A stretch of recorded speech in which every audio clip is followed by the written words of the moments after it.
Where some use tomatoes and others use thumbs, we use the stuff that gets you drunk.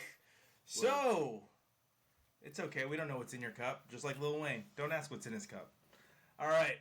We had some madness going on because we had to entertain spooky season getting off the ground for Jordan and Josh because they like the, like 80s crap fest. I don't know, like Gremlins and what's it? The Dentist, maybe? Some of those terrible Phantasmic. Some of those terrible but good classic horror movies. And I gotta say, Josh, our butter on top fell right into that. Our butter on top is cheese for 10 years. It has got all the practical effects that are absolutely terrible that we'd come to expect from like an 80s style horror movie. It's got little to no plot except for, hey, here's girl save world from Killer Man still kill lots of people on the way to girl defend self, family die. That is the plot of Terrifier 3. I like okay? that Conan explanation. Die. That is how it goes. And it was funny. It was different for today's era. It really was. There wasn't jump scares. It was really just gore, inappropriate gore. I mean, there's a scene where a room full of children just get dismantled. And I was like, okay, that's not something you typically see in today's world. Like, that's not exactly what people are clamoring for, so they're going the other direction. This is obviously the third installment. I mean, I see why I didn't see the first two. I do. It all makes sense. I have no need to see this ever. But it definitely inspired my pick for Drunk Classic this week. Have you seen any of the Terrifiers, Josh? No, I've seen some clips, and I definitely got them in the list of nah. So, yeah, I love spooky season, but there's caveats for a guy like me. I don't really do, like, murder super horror all the time. It's got to be a pretty dang good movie for that to be for me. I don't like just, like, that, unless we're, like, having fun watching an old, nasty, stupid slasher. But I'm more of the creepy, more of the mystical, like, witches and shit, you know? But anyway. Witches. So you're a Blair Blair Witch Project guy. Yeah, Paranorman. That's probably my classic pick next week. Paranorman. You know, not like, what is it? Halloweeny, but it's not like... What is it? Go ahead. Not like, like everyone getting murdered all the time. I don't care about murder. I want the spooky goose and goblins and ghouls. Okay, all right. So, what about like vampires? Is that something that's right up your thing? Oh, vampires! I love vampires. Something that's right up your thing. Right up your watchables. I'm big on mystical creatures. I'm big on. I love vampires and werewolves a bunch, dude. Big time. I like all that stuff. It's just not like I'm not really big on like the guy with a knife, or the thing, the cannibal that won't stop eating people. I don't know. We don't need to be grossed out for the sake of it. I'm kind of like, why can't we all zombies. just be friends? Yeah. Anyway, did The Walking Dead destroy the whole zombie? What is it? The whole zombie category, the whole zombie franchise, the whole zombie genre. It definitely put it on quiet mode for a while, dude. It beat the hell out of it, dude. It's been zombies mainly not entirely, but mainly because of Walking Dead. Yeah, it's been zombies for like over 10 years. I agree. I think they might have just killed it. Even I was like, I don't know if I can do this anymore, guys. I tried to watch to the end. It does always come back, but when they like do too much with the timelines, I just start to get confused and lost. And I'm not going to read all kinds of literature on it. I'm not going to watch people on YouTube explain it to me incorrectly. I just stop caring once I stop understanding what's going on. Does that make sense? You gotta have a story to tell, man. You can't just keep a show going for the money. I know you're supposed to, and I get why people do it. I understand. But, like, please have a story. If you got a new season coming up, only make the new season if you have a story to tell. Man, the time jumps, bro. The time jumps killed Heroes, too. Remember Heroes? Back in the day, like, that show was it. And then just people got... people got fed up with the time jumping over and over and over again. So it's like, okay, how did these two people get together? Now they're in a relationship. Wait, that guy's dead. Wait, that girl's dead. Wait, she's a hero. She used to be the villain. It gets confusing. Anyway, back to Terrifier 3. I get why people like it. I mean, these are cult classic style films. The way they're done is, like I said, very Hellraiser effects. You know what I'm saying? Where the person's like face is pulled back and they're like, "Whoa!" and their eyes are still moving as their face is getting pulled back. Yeah. It's very much in that vein. It was 2 hours long, and I think you can do this in an hour and a half. I don't think I need 2 hours of this for literally no reason. I think some of the dry jokes did hit, but not all of them. For me, it was a popcorn. I liked it more than I thought I would. And again, we've talked on this show about expectations, Josh, and I think that really is what set it up. I had the lowest expectations ever for this film going into it. Well, that's kind of what you need to expect from a slash 'em up or a killing spree. Because if you expect the worst and it's good, that's great. But then, just like for me I've talked about this before, with the new Star Wars films, those are comedies. Yeah. Like, when a horror film is bad, I'll say it again, it's funny. But it could be really, really bad. Like, Mirrors was just bad. Ending Really sucked. bad.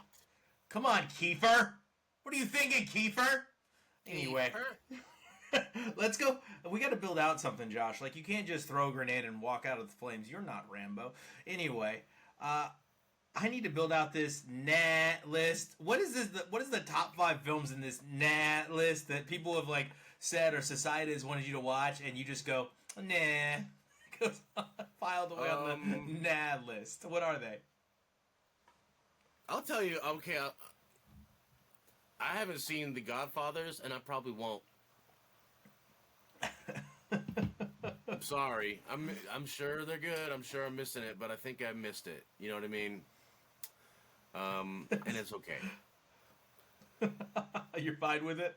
Yeah, these Terrifiers, all the Paranormal Activities.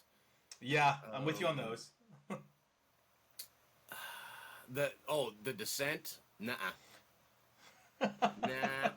not doing that, dude. I got a buddy who watches a lot of like really crazy horror, like Japanese horror, and like not in theaters horror, and that's a big I'm not interested in being terrified. I don't like being scared. I'm already terrified all the time. Yeah. I don't need that anxiety spike. I have that all the time, so I don't like being scared like that, dude. Don't jump at me. Back up. I also did invite haunted houses in general. Like, okay. Didn't you go through the haunted house at Universal Studios and you just turned around and walked back out? You're like, I think you. It was The Walking Dead. Then they had the big, the long turnstiles for getting in line. Yeah. It was relatively empty. So I'm walking through and they got all the sound effects and then everything's decorated, it looks scary. I'm getting deeper into the fucking abyss, and then like there's the door for like, all right, go into the ride now, and I'm like, no, I'm just gonna. That was it. That was the ride for me. I'm good. That was good. That did the job. All right. Well, that's funny. I probably have a bunch of those too, but I think a majority of the films are musicals. I'll pretty much throw on anything to see if it's good, but like you've heard me talk about this. Most people have. I cannot just suspend disbelief while you break into song for no damn reason.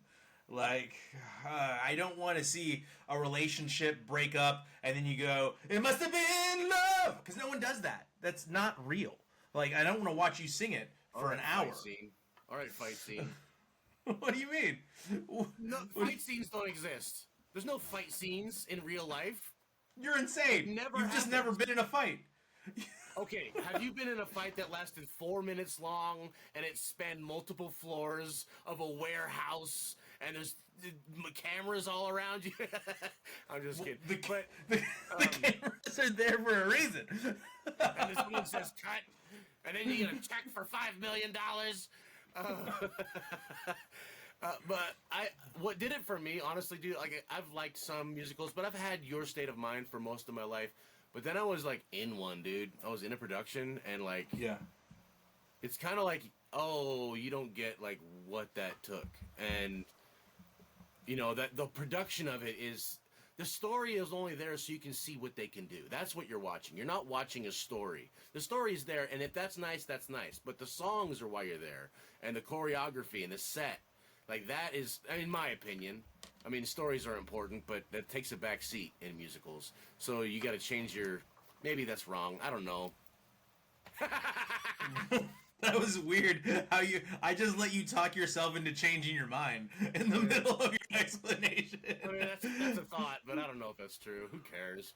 Let's watch some movies. All right, so we also had Jordan's Drunk Classic. Time to switch gears and let's talk about Jordan's Drunk Classic, 13 Ghosts. Ooh. Was it time for 13 Ghosts? Oh, I think that noise means yes. Time's up for 13 Ghosts, bro.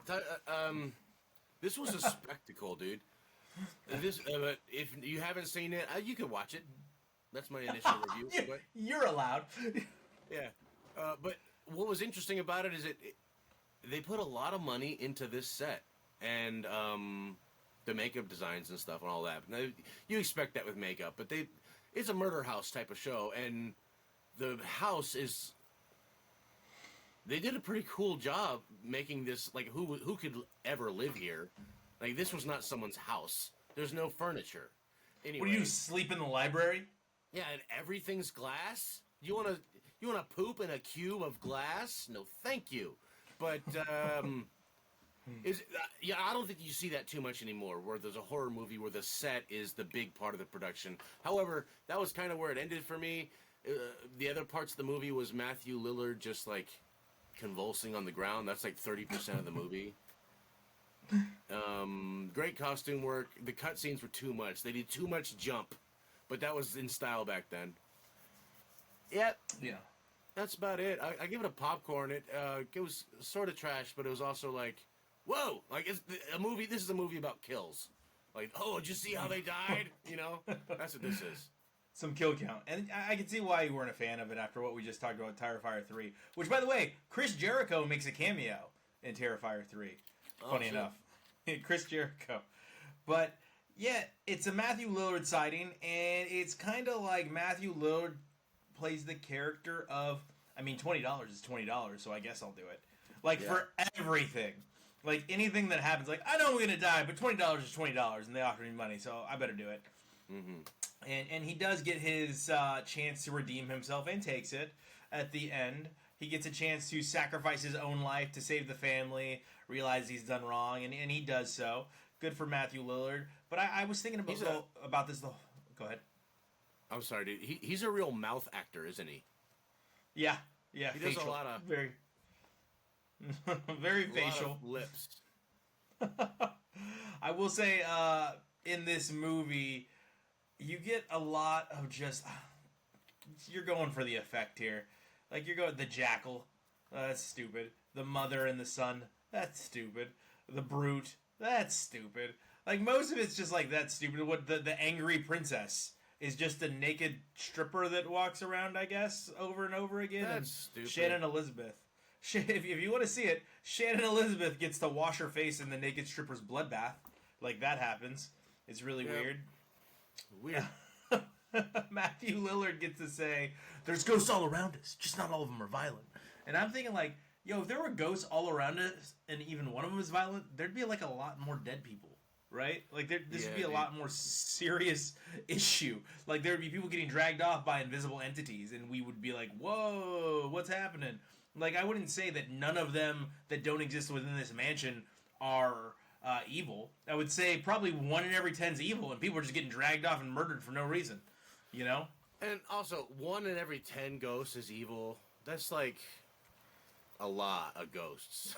That's like not a theme. That's just my guess, Josh. That's not a theme of the movie. Yeah, but that's just my guess. That's you being generous, and that's terrifying. You think? But yeah, like when he says that, he's like, they're just not all bad. And I'm like, I'm sure some of these ghosts are just like walking around. If they had the power to just off someone for no reason because they had a bad ghostly day, like they would just do it. Because there's no repercussion. There's no ghost police. There's no R.I.P.D. Ryan Reynolds. Yes, please. All right, no one's busting that ghost because busting makes them feel good, but they don't exist. Now, with this, Tony Shalhoub is a character that we haven't really seen Tony Shalhoub play, and it's fine. Like, but I didn't like it because I just kept thinking of Monk. Like every time he's running through these glass halls, I wanted him to start like touching the panes on the glass. 1, 2, 3, 4, 5, like he would do in Monk, you know. So I couldn't take that character seriously. All I saw from Shannon Elizabeth was Nadia from American Pie. So it just wasn't good. The comic relief they tried to inject with the black nanny wasn't funny. So it was just it was corny and bad, and it was right up the alley, I guess, of what this was supposed to be.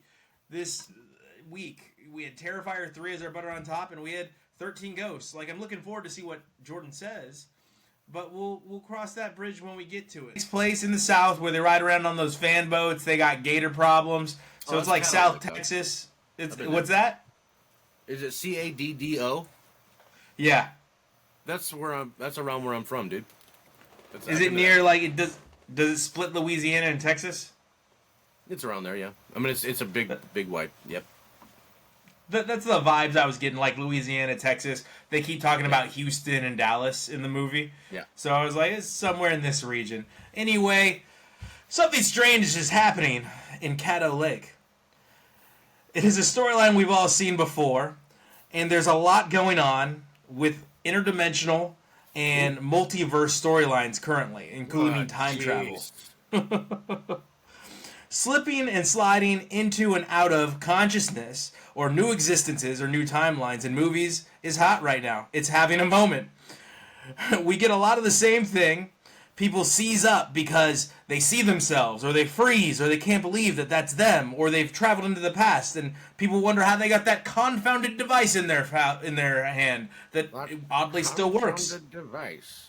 And so the story goes, in this one, a child goes missing. Lo and behold, she fades into this time warp that exists within, or this interdimensional gap that exists within Caddo Lake, and they have to go pursue her. But then there was another issue with Caddo Lake, which is a young man keeps fading in and out of that time lapse, that timeline, that interdimensional travel. And their stories happen to be intertwined. We can't say how because that would be a spoiler alert. This is a new film by HBO, and I will tell you this. If you're into stuff like this, again, this is Caddo Lake on Max. If you're into stuff like this, if you are not over these multiverse or interdimensional or time travel storylines, then you might like this. It's not a terrible movie. It's fairly well acted. The story does come together towards the end, and you're like, wow, that's kind of interesting. Okay, it's weird, but it's kind of interesting. The setting's beautiful. The lake is beautiful. It is, once it all comes together, it is more interesting than it is as it's playing out. Does that make sense, Josh? Yes, sir. Okay. Yeah. For me, I'm going to give this one a popcorn and 1 beer. I like what they did here. It's a lot better than the remake of Salem's Lot, which was awful. It should have been called Salem's Not For Me Today instead of Salem's Lot. But Caddo Lake, we're going to give a popcorn and 1. All right, Josh, let's talk about your monkey. Your bad monkey, to be exact. Talk about your monkey. We watched Bad Monkey. Bad Monkey is a show that's been going weekly on Apple TV. It's got Vince Vaughn. It's got a lot of other people, such as, what is it, Pete from Deadpool, right? Pete? Pete from Deadpool. This is a cool little detective story, sort of noirish, with a obvious island Florida vibe tint. I'm sure there's been a lot of airport novels written just like this, where it's people's intertwining plots and money and murder and mystery and betrayal and you better get your act together or I'll have your badge, you know, that kind of stuff. Yeah. But it's got Vince Vaughn, and it's Vince Vaughn playing... John Ortiz, too. Character actor John Ortiz playing his best friend. Yes. Who, you're never, in my opinion, I was never quite sure if I could trust him. And the whole time I'm like, what's going on with this guy? I mean, there is an episode Bill Lawrence and his crew wrote into it early on where he turns him in, right? He, in order to protect himself and blah, blah, blah. And then they smash, they squash it, and it's fine. But overall, I give this a popcorn and one beer. It's a good show. It's Vince Vaughn is witty throughout. He's very entertaining in that regard, but he's not like Wedding Crashers witty. He's just like a little more subdued. He's an adult, you know what I mean? And he has two romantic interests. Both are played by wonderful actresses, and Michelle Monaghan and Natalie Martinez. Michelle Monaghan, who we talked about quite a bit, she looks exactly the same. And Natalie Martinez, who was a breakout role in this. I've never seen her before. I'm sure she's been in stuff, but she's been in Kingdom with the Jonas Brothers, with Nick Jonas. Kingdom and Frank Grillo. Cool, Grillo. What's up, Grillo? Yeah. Grillo, good show. Natalie, you said Martinez. Natalie Martinez. She was a great female romantic lead because she wasn't. She was like definitely the fantasy girl, like super awesome in every way. But like, she wasn't. She had her own agency. She had made her own choices, and it was nice to see her arc, and nice to see everyone's arc. Every character had a great arc. I think maybe it tied it up with a bow a little bit too tight or clean. I don't know. But it put a nice little kiss on everything at the end, in more or less a good way. It left it open so there could be another chapter of the story, but there really does not have to be. And I love when they hit that sweet spot on the show. Like, yeah, we can do another one if you want. We'll go to Miami or something, but we don't have to. This is good. We did it. And what's up, Dragon Queen? Put her in every movie ever, please. Make her play Storm on X-Men, please. She could be any. She's great.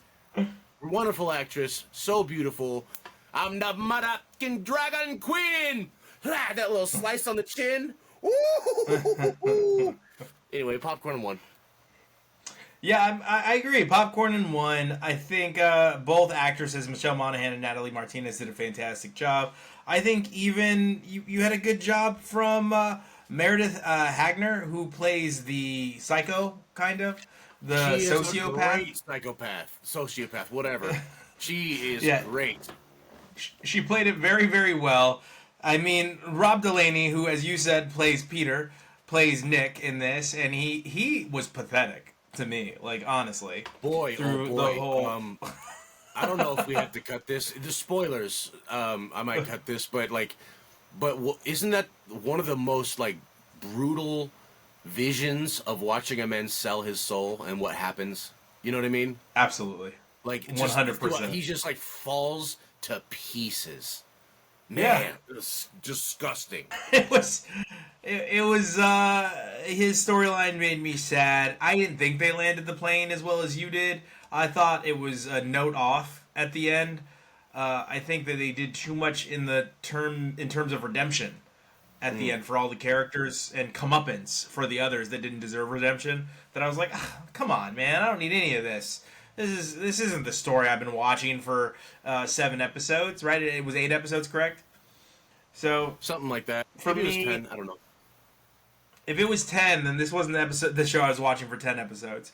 For me, I didn't need that tight little bow. I was fine with a little like this person escaped and that's it. Like I had made peace with that. Like if that's how the storyline's gonna go, we're good. Or if she put a curse on her right at the end. I hope you choke on your lies. What? Don't you think you could have climbed that rope, dog? Yes. Yeah, 100%. I definitely could have done that. Definitely could have done that. Whole time I'm watching it, I was like, I don't feel like it's as hard as we're making it seem. Wrap it. Yeah. I mean, it's so easy. Yeah, and he's like, he's gonna drown. And I was like, I don't think I think he could pull his head up. I've seen plenty of people getting pulled on a raft, but it is what it is. They chose to do what they chose to do, and we can't stop them. Metaphor.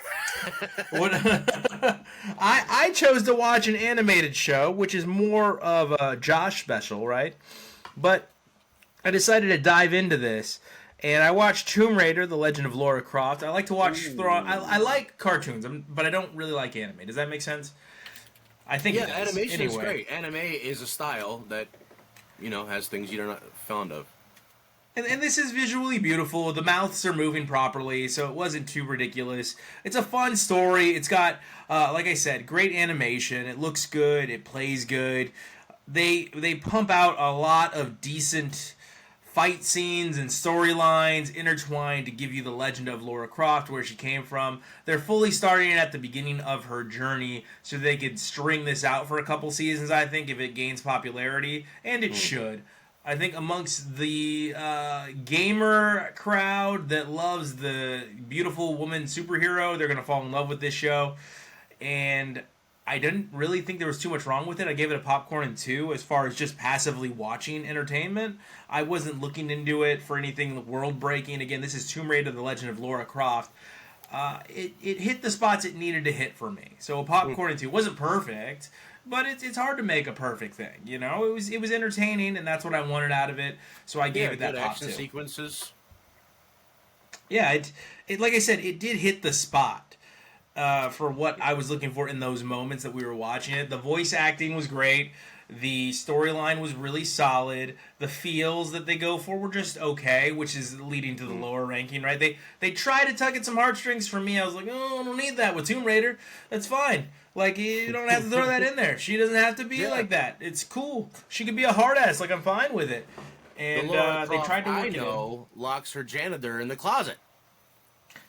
Yeah, and the closet's also a freezer, and she's fine with it. So for me, it's funny that you brought up. So again, that is Tomb Raider animated on Netflix, The Legend of Lara Croft. So Josh, you mentioned noir, and you mentioned it as it pertains to Bad Monkey, but I did watch a new noir flick on not Netflix, pardon me, Amazon Prime. I'm all a little flustered. Anyway, this one stars Joseph Gordon-Levitt. And it is about a detective that has left his family in New York and moved to Athens, and he becomes just a private investigator, leaves the NYPD, and is trying to start a new life, and he gets pulled into a case on Crete, which is my favorite island in Greece, if you were wondering. You weren't, but if you were, my favorite island in Greece. My favorite island in Greece, by the way. Oh gosh, it's made in the style of an old school noir film with some modern day takes. Of course, like I said, Joseph Gordon-Levitt takes on the role of an American PI moving from New York to work in Greece and finds himself on Crete, investigating a story all too close to his own and the reasons why he has left New York. This story ends in murder, and it is a story of a family fighting over a fortune and inheritance. What else is new? But the odd twist is the people in this that are investigating are twins, with a woman caught between them, played by Shailene Woodley. She gives Joseph Gordon-Levitt gives a strong performance. Shailene Woodley just takes me out of it, and you've seen me before talk about Shailene Woodley. I think she's better than she's been in the past in a lot of films I've reviewed starring Shailene Woodley, but she's okay. She follows her moments. She gives in. She gives a lot to her character and puts out a performance that doesn't really turn viewers away. It does have a twist that really ties the film together again. Weird how we have a theme here. And I felt like the twist was something we could all see coming. Any of us that have seen some of these noir flicks, any of us that are really into cinema, really like watching all kinds of movies, I think you're going to see what's going to happen in this movie, right? You're aware of where they're taking us, but I think they do it in an interesting way. I think they do it, if you have Google available to you, you'll figure it out right away. But not because you're reading the syllabus, just because they use a word that's very key in an interaction that really gives away the whole story. It is not TikTok skibbity. But they use a word that really gives it all away if you understand what that word is. So I'm sure if you're in the medical profession, you knew right away. Like, oh, okay, so I get it. This is what happened. I think you should watch it for the movie. I think Joseph Gordon-Levitt does a strong job. And again, I think they tie it up unnecessarily. I don't think they needed to tie it up in the way in which they did with Joseph Gordon-Levitt's character. I think that it's another film where they could have just let it lie where it was going to lie and not force me to feel something. Does that make sense? Mm-hmm. So, yes. Overall, I give this one a pop 1. Killer Heat, which, again, it's on Amazon if you want to watch Killer Heat starring Shailene Woodley and Joseph Gordon-Levitt. No, I will say I pretty much will watch whatever Joseph Gordon-Levitt's in. Not significantly that I think he's a wonderful actor, but I think he hits his roles. He hits his marks, and I like him. He's got great timing, and he makes great movie choices. Like, he's in good stuff. So, I'm going to check that out, baby. Yeah, I think you might like it more than I did. Like I said, I gave it a pop 1. It's fine. There's just like some little things, some little tropes I'm not a fan of. The bow, sometimes I like it. Like sometimes I need it. I need that closure, but other times I don't. So I feel like I've been a hypocrite on this show because sometimes I've been like, hey, just give us the closure, tell us what happened. And sometimes I'm like, hey, I don't need to know that he called his daughter and said, Daddy's coming home. That's stupid. Well, I mean, there's nuance in both sides, so yeah. You gotta tell a good story. You gotta tie it up the right way. You can't just put any bow on any story. You gotta go to Joanne Fabrics and find a new type of bow. Josh, I also watched a film on Netflix. Are you ready for this? This is one that I think is right up your alley, but I don't think you're gonna like the actors in it, but I think you're gonna be in on the story. Okay? It's called What's Inside. Called It's What's Inside. And the beginning, I hated.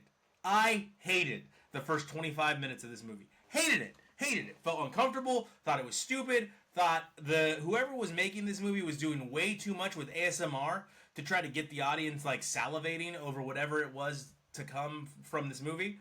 But then we get into game night. And once game night starts, oh wow, this is a really cool concept that hasn't been done too much. And let's see how they do it. And they do it in a very interesting way. The ending is super unnecessary, so I'm going to change my rating from a pop 2 to a pop 1. Because the ending was a lot. The ending was a lot. But a group of former college friends get together for a friend's bachelor party. His exit from single life into marital life. Here's the thing. They've all had interactions with each other before, and some are still in love with one another while they're dating the other person. Now, we've all seen that storyline, but it works itself out in this board game in a way that is incredibly interesting. Yeah, because that's what always happens. You work out sexual tension at board games. So, it asks the question, what would you confess if no one knew you were you? Who would you go to? What would you do? How would you deal with being somebody else? Having your consciousness, but no one knows it's your consciousness in that other body. What? It's actually a really cool concept that ends up being not a terrible movie. The beginning, as I said, was rough, but it delivers on this concept all the way up until the final 15 to 20 minutes. So you've got a good chunk in the middle that gives it that popcorn and 1 rating. The first 20 minutes or so, bad. The last 20 minutes or so, not great. Also predictable. What's up, Avalanche? Also predictable. We knew what was going to happen, I think, if you've ever seen film before. But the concepts that this film ties together are really good and really fun. And I really enjoyed thinking some of these concepts out if I was to put myself in this role. How would I act? How would I react? Would we do signals to let each other know who we are so we could cheat? I'm not sure. So Josh, is any of this tickling your interest bone?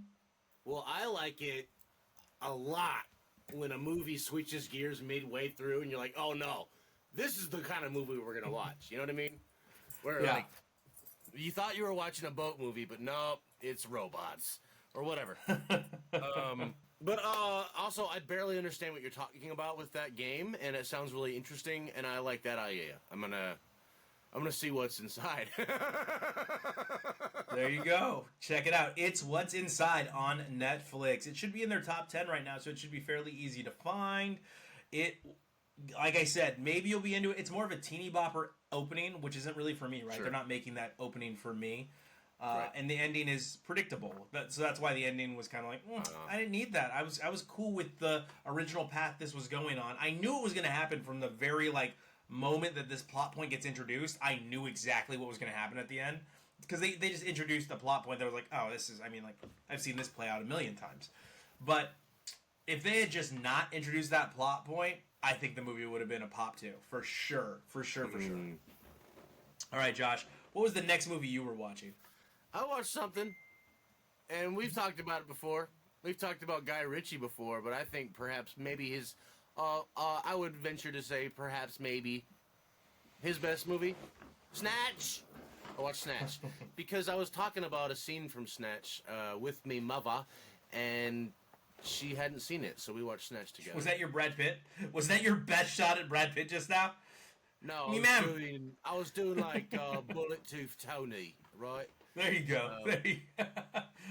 Look at that carriage. Man, this movie is, just to quote Frye, a wild ride, dude. And we've talked about this before. Everyone should know by now. Snatch for me is a popcorn and two movie, and it's great. It's really quick. Like it's over before you know it. It's just full gas. They cut out pretty much every dead scene, like every dead silence. It's just always something happening. A lot of times at the same time. Blah blah blah. One thing I noticed this time around on the rewatch. There's a lot of sound effects, like zip, like where the guns cocking. You hear the guns, the but the it's like drugs. Stuff that's not natural either. Like they'll add sound effects that aren't natural to the scene, but it works with the soundtrack kind of, and it like you just kind of like log it back subconsciously. But this time I was listening for it, and there's a lot of like just like wow, like weird stuff. Like it was like a old-timey radio. I love it. It's so funny. It's such a funny movie, but it's intense enough as it has to be. Good acting, great characters. R.I.P. to the multiple dead people who are in this. And well, it's getting old at this point, right? It's almost 30 years old. It's getting old. I think it's 20 years old, dog. So 2004, 20 years old, something like that. Yeah. Anyway, Popcorn and 2, Snatch. Poppy 2. I watched DIDI, which is a coming-of-age story. This takes place in a place where I went to school for a couple years, Fremont, California. My family still lives there. My mom lives out there. Her boyfriend Mike and her live in Fremont, California. So they're familiar with the area, but I did go to school there. My kindergarten and first grade year were spent in Fremont, California, so I was familiar with the area. But it's very interesting the way it's portrayed now because it takes place in the early 2000s, like the dawn of Facebook, going away from MySpace. Remember when we'd all AOL IM each other? Like when we'd aim each other all the time? We used to do that at work too. Remember those days? We'd be sitting at work in the military and aiming with each other to figure out what the plans were. Yeah. On a government channel. When you were afraid to talk to a girl, you'd just hit her up on AIM. Remember, like, "Yo, what's up? Oh, yeah. I saw you over there." Like, yeah, because it's not as scary, I guess. You're not right there in person, like you said. We're dumb kids, so you hit him up on AIM and you see where it goes, and you get elements of that because he is an 8th grader going into his freshman year in high school, and it's really taking place throughout that summer, and he's very awkward and. You see that a lot with his interactions with his friends. He doesn't really know how to interact with them because he comes from a conservative household with his mother and his sister. I mean, there's a pretty gross scene where he and his sister do not get along. Like, they're at each other's throats the whole movie up until a midpoint. And he gets in trouble for something he does. So you know how he takes it out on his sister? He pees in her lotion. Why? Yeah. And it's like, oh, and then that whole issue comes to a head, but there's, a skater storyline where he just wants to fit in with these skater guys, so he tells them he knows how to film, and he doesn't know how to film, and all the shots are really bad of things that they were doing, and they find out about it. It doesn't go well for him. He tries to impress them and ends up, getting sick from what he's doing to try to impress these skater guys. Was he peeing and stuff? No, he doesn't fit in with his friends from 8th grade either, though, Josh. Because they're all like wealthy, rich little kids that have tutors to be better in school, and he's just not living that lifestyle. And I could imagine that because when I moved up to where I went to high school, I didn't have a lot in common with a lot of people I went to high school with. I was from a different place. I was trying to blend in, but it was different for me. Yeah, and everyone had already had their. And this is a place where I went to high school was like. Lots of people had lived there their whole lives. It was like 2nd generation or 3rd generation people that lived in this mountain area. And I'm kind of like, they all had their established dynamics, their established friend groups, and you're just trying to work your way into it, or exist in some way.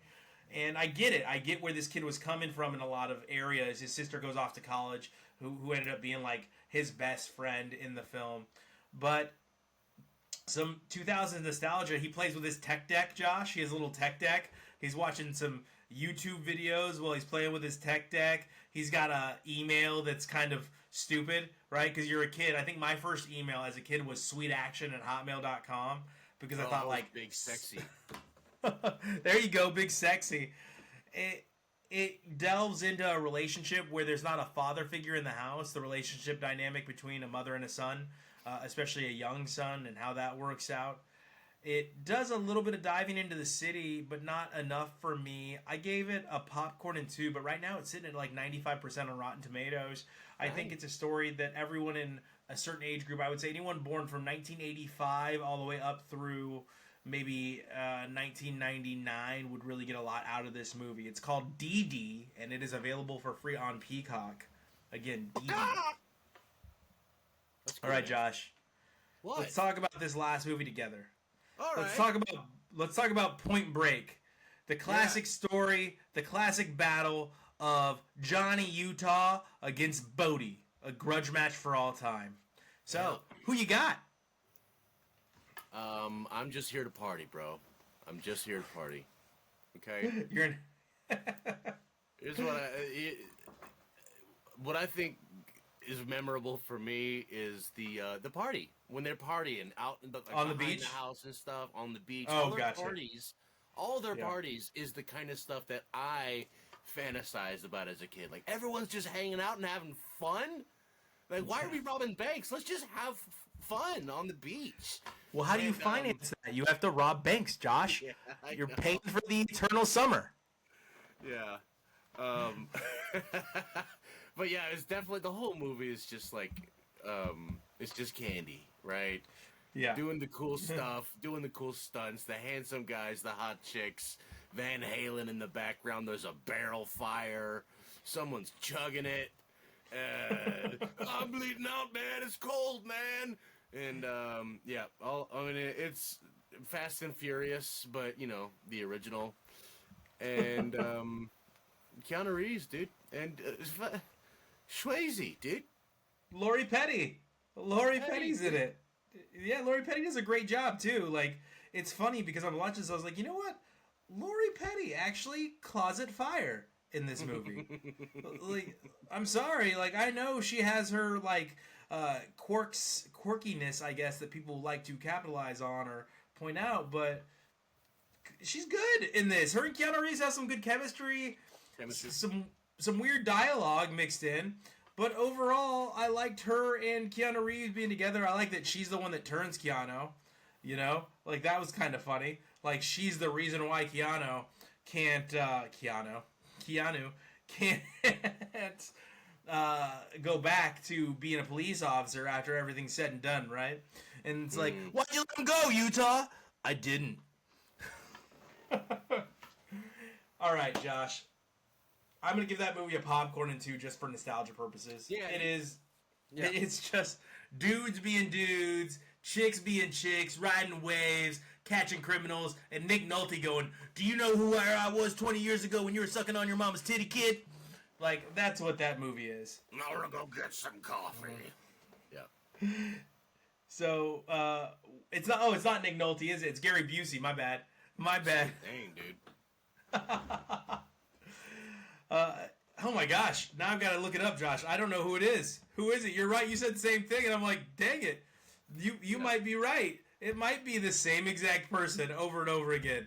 I'm confused now, and you successfully, like, increased that because I don't know who it was. Let's see. And if one of them eats the other Gary one... Busey. It is Gary Busey. It is Gary Busey. All right. Oh my gosh. I didn't even know that he was in this. How did I not know he was in this? Anthony Kiedis is in this. I didn't even notice him. Do you know who that is? I know the name. Can't place the lead singer of the Red Hot Chili Peppers. Oh, jeez. Cool. All right. So let's go ahead and get to our butter on top for this coming week, Josh. It's going to be Smile 2. Oh, Smile 2. It is October, and we are in full swing October. Anyone that's watched our show for a while knows how I felt about the original Smile. I absolutely hated it, but here we go. Smile 2 with a pop star, and we're gonna just see how this goes. But are you ready for my drunk classic, Josh? I am ready, but I have some thoughts on drunk classics in general after, if we have a moment. Please go on. Okay, so my drunk classic this week is going to be a movie that I showed you for the first time. You had never seen it before. We watched it in the dorms, and I think we watched it around Halloween time. And through some of it, you're like, what the hell am I watching? And then by the end, you were laughing hysterically. This movie is called Hatchet. This movie is called... And whenever you get Josh to just start laughing hysterically, you've won the fight. Like, it's over. He's given in. So we're going to watch Hatchet this week as our drunk classic, and I figured I'd just give in to you and Jordan's needs for a horror film October. Sure. Yeah, that's good. I was thinking about classics earlier, though, and, like, how, like, we seem to have a light web. Like, we watched a Joseph Gordon-Levitt movie, and then all of a sudden, like, every other week, there's a Joseph Gordon-Levitt, etc. But I was thinking for our classics, I don't think we've picked one that had Sam Jackson in it. Isn't that weird? I would have to really think about it. Like, but, we'd have to really go back. There's a couple that we just haven't watched as classics. There's no Tom Hanks movies, I don't think. Etc. Yeah, they're on my list.